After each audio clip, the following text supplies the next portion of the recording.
আসসালামু আলাইকুম। যাদের পুরাতন এই ধরনের ফ্যান আছে, স্পিড কম হয়, তাদের জন্য আজকের এই ভিডিওটি।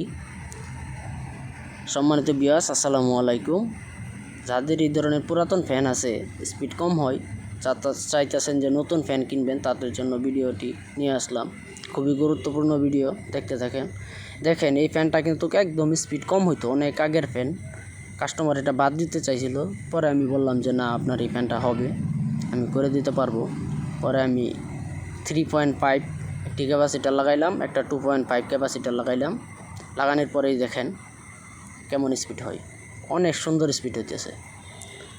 আর এইভাবে লাগাইলে যাদের অনেক পুরাতন ফ্যান, অনেক আগের কয়েল আছে, পুরান কয়েল, তাদের জন্য তারা এইভাবে লাগাতে পারেন। দেখেন অনেক স্পিড, প্রচুর স্পিড হয়েছে। আর নতুন ফ্যান যেগুলো আছে, এইগুলোর মধ্যে এইভাবে লাগাইলে কয়েল অতি তাড়াতাড়ি কয়েল জ্বলে যাবে এবং কয়েলে অনেক প্রেসার পড়বে। এইভাবে লাগাইলে চলবে, কিন্তু পুরাতন কয়েল লাগবে। নতুন কয়েল থাকলে এভাবে লাগাবেন না। দেখেন আমি লাগাচ্ছি, এখন ট্যাপটুপ মেরে দেব। হ্যাঁ, আমি লাগাচ্ছি। আর এটা আমার নতুন চ্যানেল, বুঝছেন?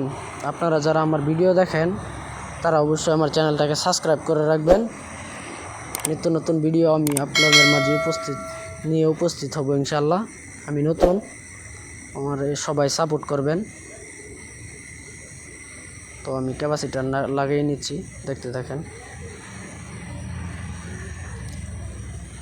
কস্টিক মেরে নিব, খুব ভালোভাবে কস্টিক মেরে নিব, যাতে লড়াচড়া না হয়।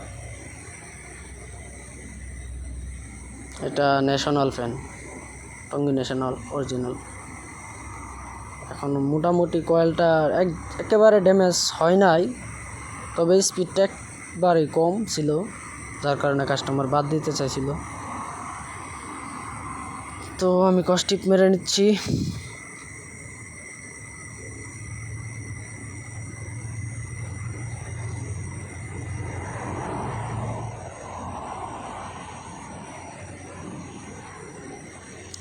এখন আপনাদেরকে আবার চালিয়ে দেখাবো।